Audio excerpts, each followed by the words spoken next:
The docking clamps hissed as they locked onto the USN Titan's fist, the sound barely audible over the groaning of the ship's aging hull. Captain Ryan Blake leaned back in his chair, his boots propped up on the console, watching the Xperian customs station grow larger on the view screen. The station was a sleek, spindly thing, all gleaming silver and glowing blue energy conduits, orbiting a swirling gas giant like a spider waiting for prey. Around it, sleek alien warships darted like minnows, fast, deadly, and utterly unlike the blocky, scarred human vessel now drifting into their midst. Looks like were the ugliest fish in the pond.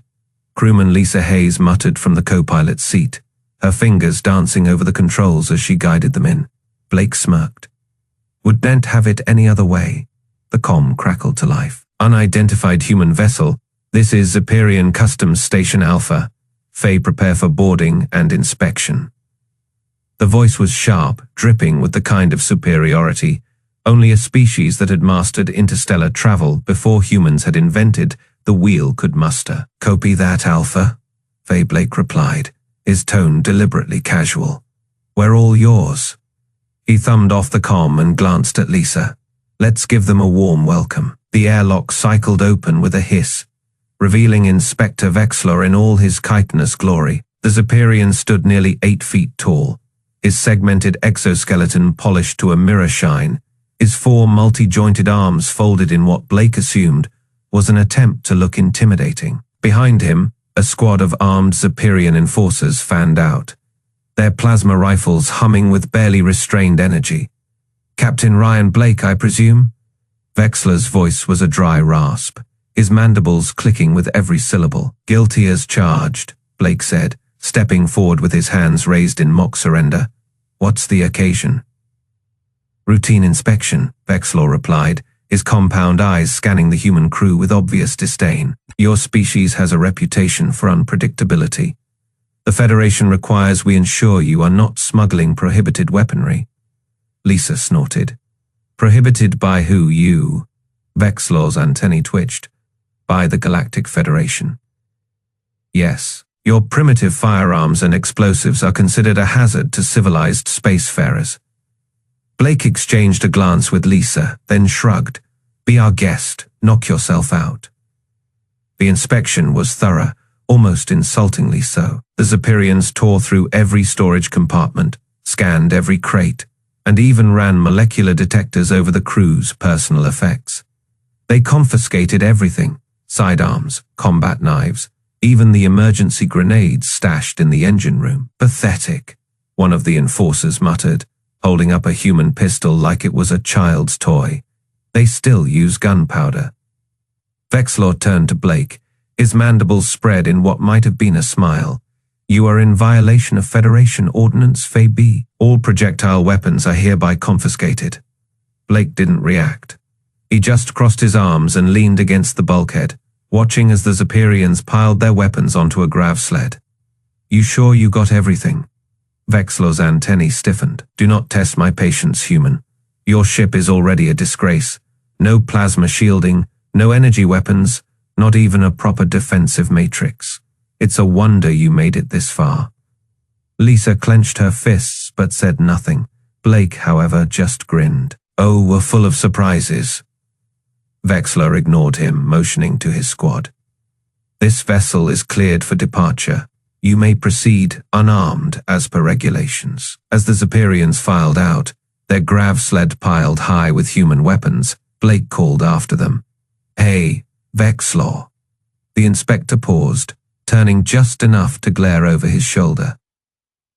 Hope you enjoy our toys, Blake said, his voice dripping with amusement. Vexler's mandibles twitched, but he said nothing, disappearing into the airlock with his squad. The moment it sealed, Lisa whirled on Blake. You're enjoying this way too much. Blake's grin widened. Oh, Lisa, they have no idea what's coming. In the engineering bay, Jake Morrison wiped grease from his hands and watched the Xperians retreat on the internal monitors.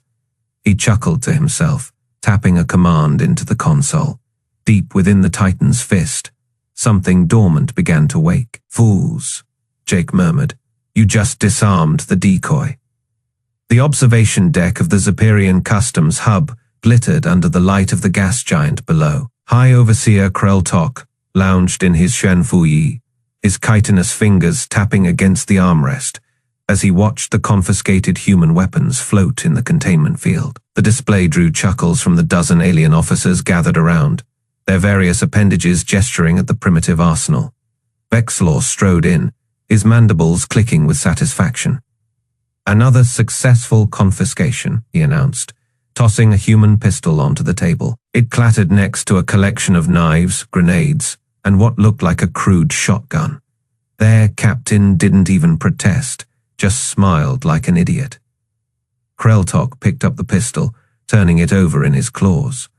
Gunpowder weapons, sharpened metal. Do they think this is the pre-spaceflight era? His laugh echoed through the chamber, a deep, buzzing sound that made the other Zeperians join in. A hologram flickered to life above the table, displaying the USN Titan's Fist, a blocky, unremarkable vessel dwarfed by the sleek warships docked nearby. Its hull bore the scars of deep space travel, pitted and scorched from encounters no Zeperian would ever risk without proper shielding. "Look at it," sneered one of the officers, a lithe serpentine with bioluminescent scales. No plasma emitters, no gravitic disruptors, just a glorified cargo hauler. Humans are still infants when it comes to real warfare, Kreltok agreed, tossing the pistol back into the containment field.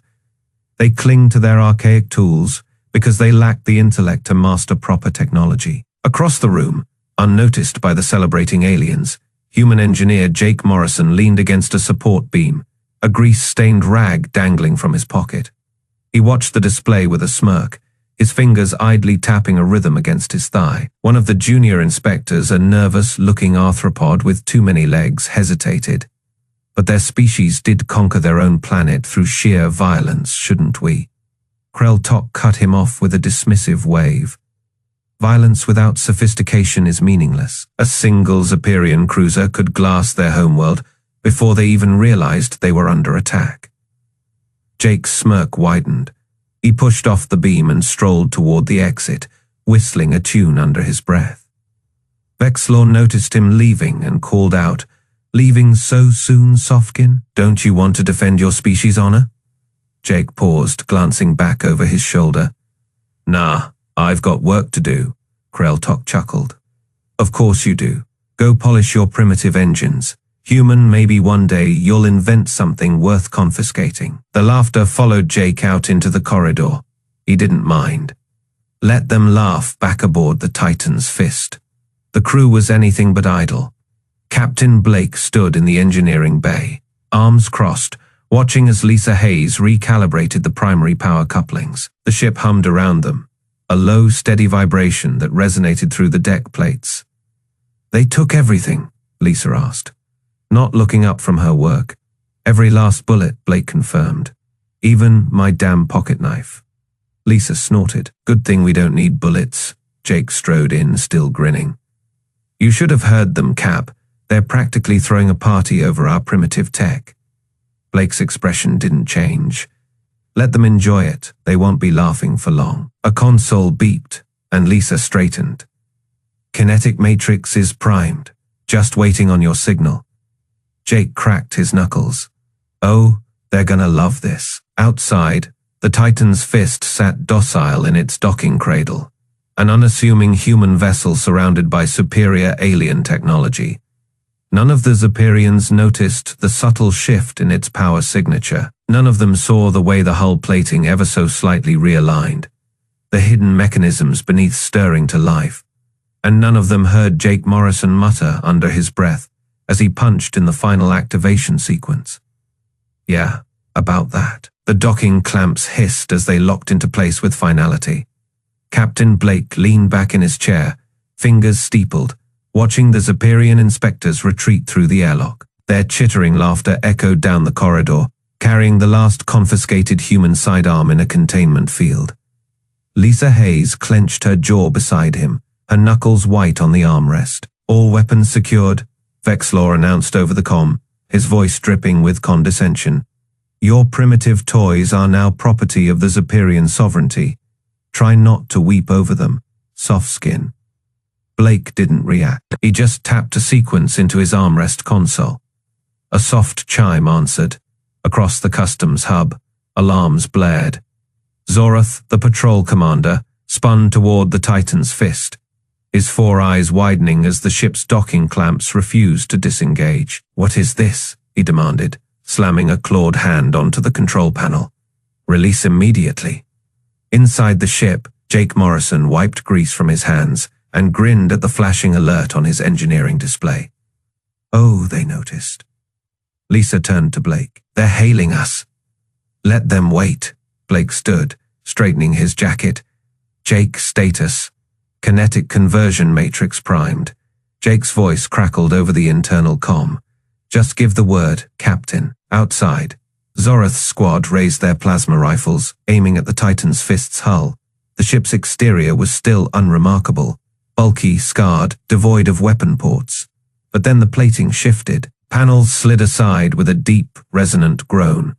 Hydraulic systems whined as hidden mechanisms unfolded, revealing a latticework of magnetic coils running the length of the ship's spine. The Zephyrians staggered back as the Titan's fist began to reconfigure itself, its blocky silhouette splitting open like a predator baring its teeth.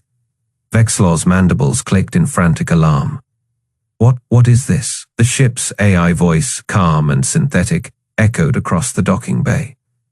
"Kinetic conversion matrix activated, primary ignition sequence initiated." Zorath's squad opened fire. Plasma bolts splashed harmlessly against the Titan's fist's hull, absorbed by the same reinforced plating that had hidden the ship's true purpose. Inside, Lisa exhaled sharply. "They're shooting at us." Blake didn't flinch. "Jake." "Almost there," Jake muttered, his hands flying over the engineering console. "Just gotta bypass the safety protocols?" "Yeah, there we go." A heavy thunk reverberated through the ship as the final locking mechanism disengaged. The Titan's fist trembled, a deep, subsonic hum built in the walls, vibrating through the deck plates. The magnetic coils along the ship's spine flared to life, crackling with pent-up energy. Zorath's voice crackled over the comm, frantic now. "Human vessel, you are in violation of..." Blake cut him off. "You took our guns," he said, his voice calm.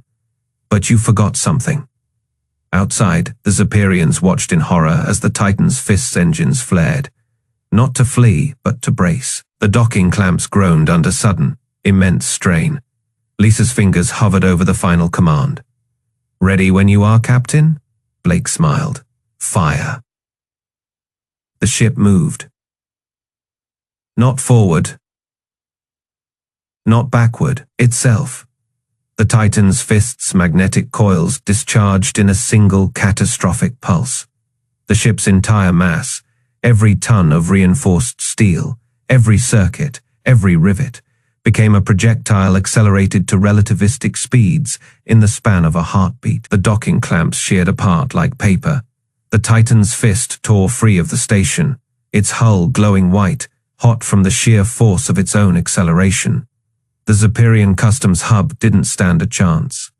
Zorath had just enough time to scream before the shockwave hit. The Titan's fist shuddered as its spine split open with a deafening groan. Magnetic coils, each the size of a ground car, hummed to life along its exposed framework. The ship's AI voice, calm and mechanical, echoed through the Zephyrian docking bay. "Kinetic conversion matrix activated. Primary firing sequence initiated." Captain Blake leaned back in his command chair, fingers steepled. On the view screen, Vexler's chitinous face contorted in horror as the realization struck. The human ship wasn't just armed, it was the weapon. "Captain." Lisa Hayes barked from the tactical station. "Zephyrian patrol ships are locking plasma batteries on us." Blake didn't flinch. "Jake, how's our little surprise coming along?" Over the comms, engineer Jake Morrison's laughter crackled through static. "Oh, Cher's purring like a kitten. Cap just needed to stretch her legs." A series of heavy clunks reverberated through the hull as the final locking mechanisms disengaged. Outside, the Titan's fist's blocky exterior plates slid aside, revealing the monstrous railgun hidden beneath. The Zephyrian customs hub's alarms wailed, their piercing shrieks echoing through the docking arms. Vexler's voice screeched over the comm channel. "Blake, what insanity is this?" Blake tapped a button, projecting his reply across every Zephyrian frequency. "You took our guns, Vexler, but you forgot humans built this ship." He paused, letting the words sink in. "Every bolt, every circuit, we designed it."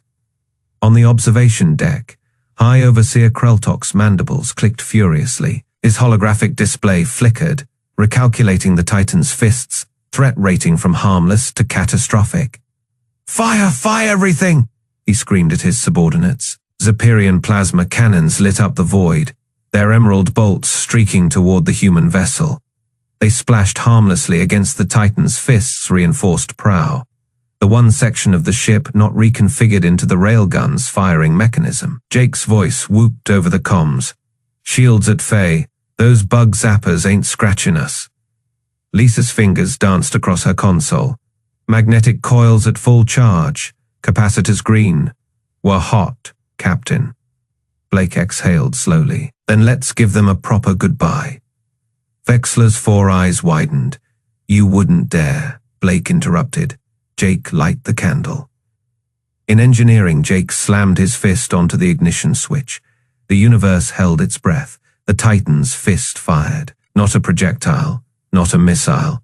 The entire ship became the bullet. Magnetic acceleration hurled the Titan's fist forward at relativistic speeds, its prow smashing through the Zephyrian stations, central spire like a sledgehammer through glass. The shockwave rippled outward, shredding docking arms, vaporizing patrol ships, and sending debris spinning into the gas giant's atmosphere. Inside the human vessel, inertial dampeners groaned under the strain. Crewmen braced against consoles as the ship tore through the station's heart. Lisa whooped, her voice raw with adrenaline. "Direct hit. They're toast." On what remained of the observation deck, Kreltok clutched at a collapsing bulkhead. His mandibles trembled as he watched the Titan's fist, now a kilometers long spear of destruction, emerge from the other side of the ruined station. They are the weapon," he whispered. The Titan's fist's engines flared, stabilizing its trajectory. On the bridge, Blake grinned at the carnage on the view screen. "Lisa, open a channel to Earth Command." She blinked. "Sir, tell Admiral Vance." Blake's smile turned feral. "Package delivered." Across the galaxy, alarms would soon blare in 100 alien capitals. Newsfeeds would scream of humanity's newest atrocity. Diplomats would demand answers. But for now, the Titan's fist sailed on, its hull scorched but unbroken, a silent warning to any who dared underestimate mankind. The hum of the Titan's fist's core grew louder, vibrating through the deck plates like a heartbeat. Captain Blake stood at the command console, his fingers dancing across the holographic interface. The ship's spine had fully reconfigured, the massive railgun now exposed to the void. Energy crackled along its length, a visible pulse of raw power. Lisa Hayes gripped the edge of her station, her knuckles white. "Cap, we're at Fey charge. Zephyrian patrols are scrambling. They've got us painted with every targeting system they've got." Blake didn't flinch. Let them. Outside the Zephyrian station's defenses whirred to life. Plasma turrets swiveled, locking onto the Titan's fist. A dozen sleek alien warships, their hulls gleaming with energy shields, moved into firing positions. Commander Zoroth's voice crackled over the comms, his four eyes wide with panic. "Human vessels, stand down. You are violating Galactic Armistice Code Fey. Unauthorized weapon discharge in sovereign space." Blake smirked. "Unauthorized. You boarded us. You confiscated our gear. You called us primitive." He leaned closer to the comm. "This is just us saying hello."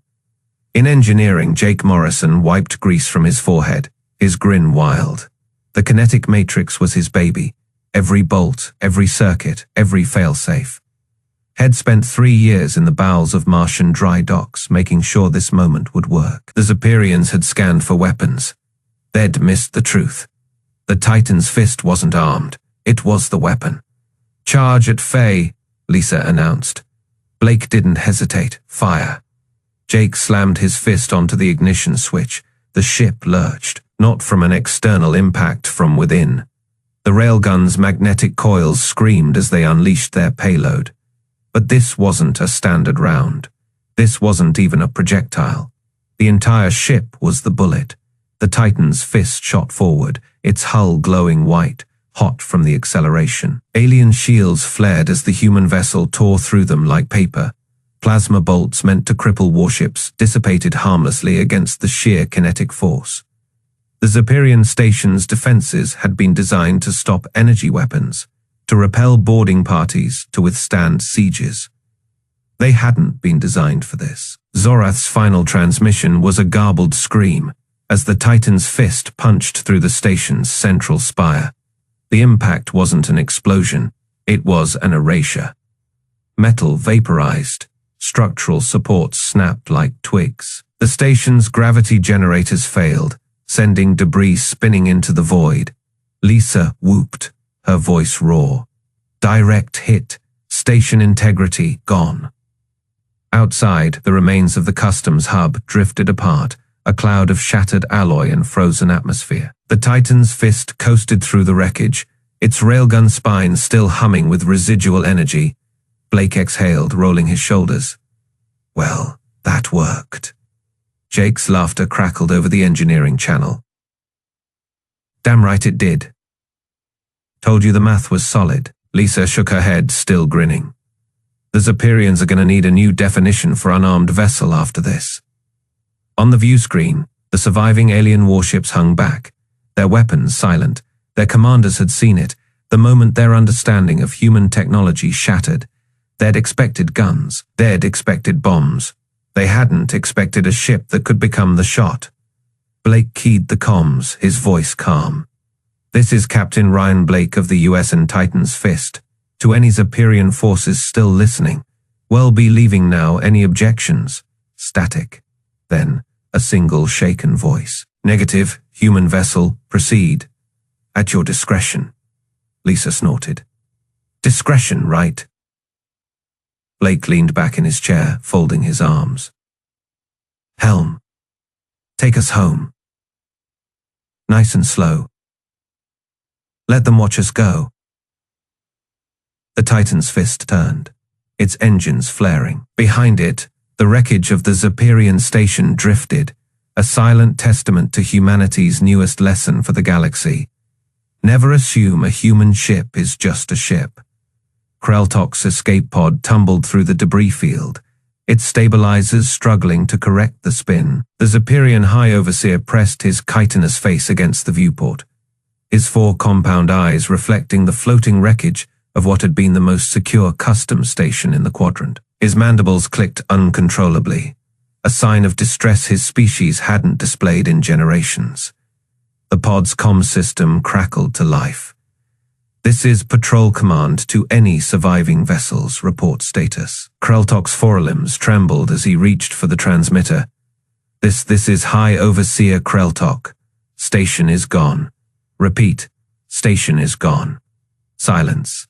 Then a voice barely controlled. Confirmed visual on your pod. Overseer retrieval en route. What?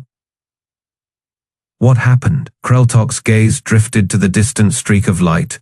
The human ship, the Titan's Fist, already accelerating toward the system's edge. His mind replayed the last 60 seconds, the way the blocky human vessel had reconfigured itself. The spine of the ship splitting open like some monstrous jaw, the energy readings spiking beyond anything in Zephyrian databases, and then the impact. Not an explosion, not a plasma discharge.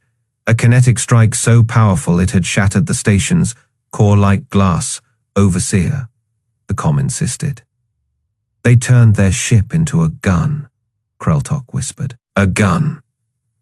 On the bridge of the Titan's Fist, Captain Ryan Blake leaned back in his chair, rubbing his temples. The adrenaline was fading, leaving behind the familiar post, combat exhaustion. Across from him, Lisa Hayes was grinning like a maniac, her fingers still dancing over the tactical display. Damage report, Blake asked. Lisa snorted.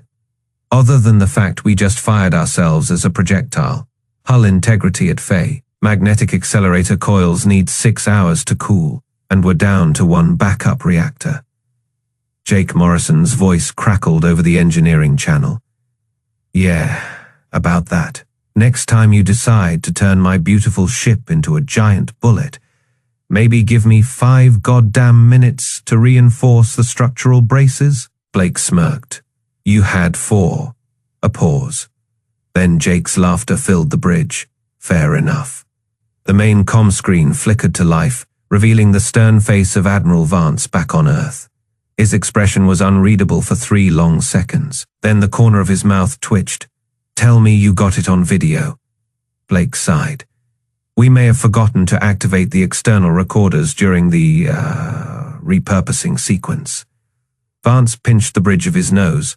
For fuck's sake, Blake, the brass specifically asked for footage. Lisa cleared her throat. Sir, if it helps, the Zeperians definitely recorded it from multiple angles. Vance's grin was slow and predatory. Good point. Their panic alone will be worth the diplomatic fallout.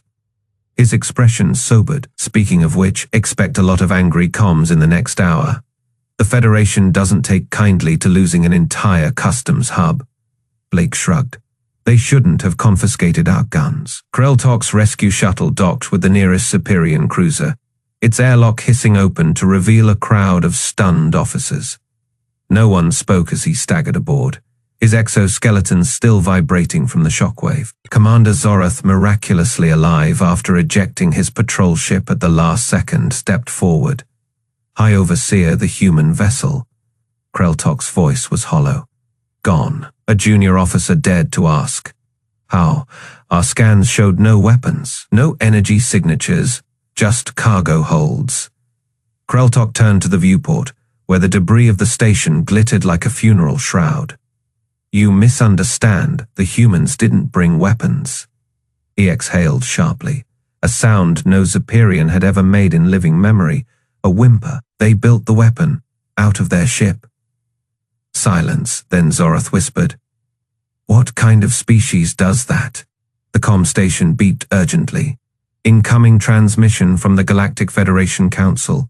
Priority override. The screen flared to life, revealing the furious visage of Chancellor Vrox of the Cerelian Alliance. Kreltok, explain this outrage immediately. The humans just destroyed a Federation facility. Kreltok straightened, his instincts demanding authority even as his limbs shook.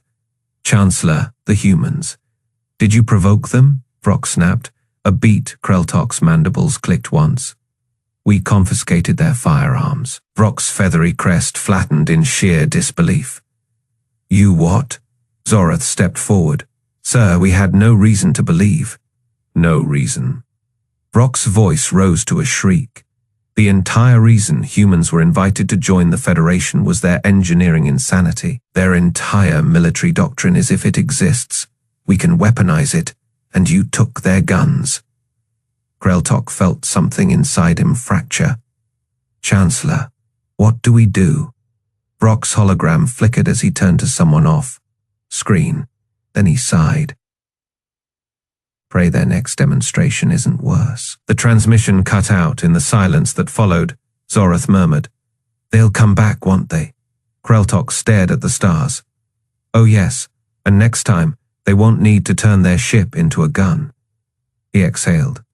They'll bring something worse. 3 systems away, the Titan's fist slid into a high-orbit dock above Mars.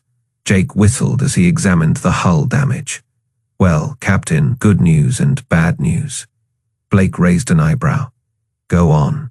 Bad news, we're grounded for at least a week for repairs. Jake grinned. Good news, the boys in Arfade already sent schematics for Titan's Fist Mark II. Lisa peered over his shoulder at the datapad. Her eyes widened. Is that a fusion-powered railgun spine? Jake winked. With optional planet cracker payload. Blake sighed. We're going to give the galaxy a collective heart attack, aren't we? Lisa patted his shoulder. Just doing our part, sir. Outside, the first galactic news drones arrived. their cameras zooming in on the battered but triumphant human ship. The headlines would hit every network within minutes, and somewhere in the dark between stars, 1,000 alien admirals started revising their entire understanding of warfare. The Titan's fist drifted into the human colony's docking bay, its scarred hull still humming with residual energy from the kinetic conversion. The magnetic accelerator along its spine had cooled, but the ship itself carried a new kind of heat legend. Outside, a crowd had gathered. Not just humans. Reporters from a dozen species clustered near the landing platform, their recording devices hovering like eager insects. News feeds across the galaxy had been screaming the same headline for hours. Human ships declared WMDs. Captain Ryan Blake stepped down the ramp first, his boots clicking against the metal. The colony's floodlights caught the smirk on his face. Behind him, Jake Morrison wiped grease from his hands, his grin even wider. Lisa Hayes carried a datapad, scrolling through the latest intercepted transmissions. "Looks like we made an impression," Jake said, nodding toward the crowd. Blake didn't answer. He didn't need to. The silence of the aliens in the crowd said enough. The Zephyrians who had once sneered at human toys now stood rigid, their chitinous plates twitching. A Vorak journalist, usually loud and arrogant, hesitated before stepping forward. "Captain Blake," the Vorak said, his voice uncharacteristically careful. "The Galactic Council is demanding an emergency session. They want reassurances." Blake raised an eyebrow. "Reassurances? That this won't happen again." Lisa snorted. "Tell them not to confiscate our weapons next time." The crowd murmured.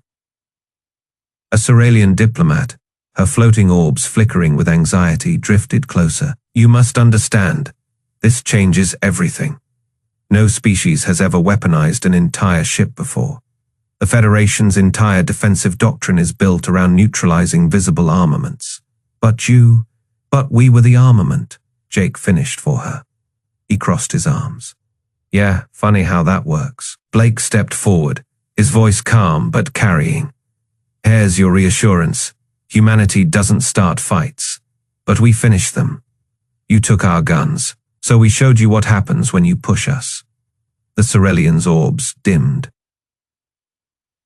"This will trigger an arms race. Every species will now attempt to replicate your—" "Good luck," Lisa cut in. She tapped her datapad. "Our engineers have been working on this for decades. You think you can just copy us?" A Zephyrian in the crowd, one of the few who had survived the station's destruction, shuddered. His mandibles clicked weakly. You turned your own vessel into a projectile." Jake clapped him on the shoulder, hard enough to make the alien stumble, and we'd do it again. The crowd parted as Admiral Vance's hologram flickered to life in the center of the platform. The old man's face was all sharp angles and satisfaction.